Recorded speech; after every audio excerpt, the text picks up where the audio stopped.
Hey, today I had a thought that I want to share with you, and I find it as one of the most powerful illustrations and truths in the Bible.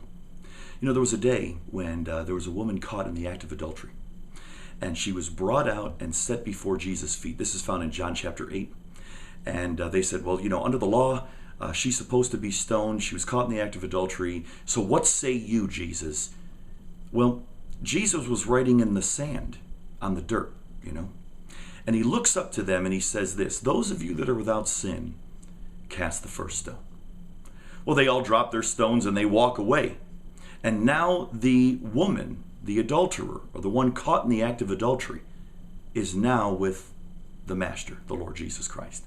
Well, I'm going to get back to that in just a second, but here's something that I want you to ponder. What is it like when the accusers in your life are saying, hey, you've done this, you've committed adultery, you're a liar, you've cheated, we don't trust you, you split a church, whatever the accusers say about you.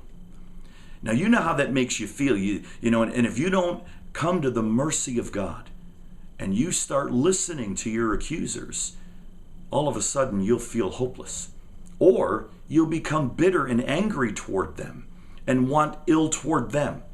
Really, my question to you is, when sin darkens your life and you're alone with the Master and all of the accusers are gone, how do you think Jesus is going to decide about your life? What will he say? Will he mimic them? Is that what you think? Because some do. I know that you're watching this and some do. Some think that Christ is looking at you and mimicking what the accusers are saying. Well, if you'll read in John chapter 8, you'll find that the lawgiver, Jesus Christ, now when the woman's alone, he asks, those of you that are without sin, cast the first stone. Do you realize there was somebody there that day without sin? It was Jesus Christ. But what did he do? He did not cast a stone, and he could have and been justified under the law. Remember, he's the lawgiver. He knew what the law said. But what he chose was mercy over judgment.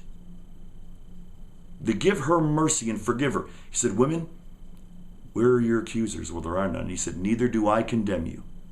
Now go your way and sin no more. Do you know when you're alone with Jesus and you have the thoughts that have bombarded your mind of what your accusers are saying, where the dark areas are in your life, where you've missed it? Do you know when you're alone with Jesus, he looks at you and says, I'm the one without sin, and I'm not casting judgment. I'm extending a hand of mercy so that I want to lift you up. If you look to me and follow me, I'll lift you up. And as you walk on in life, so you don't walk in darkness, follow me, because I'll be the light that you need. Today, Jesus is not casting an accusing finger towards you to bring judgment. He's offering a hand to bring mercy. Reach to him. Which one will you take? The only one he offers is the one that gives mercy. Don't give in to the accusing fingers that seek your demise. Look to Jesus, who seeks to lift you up.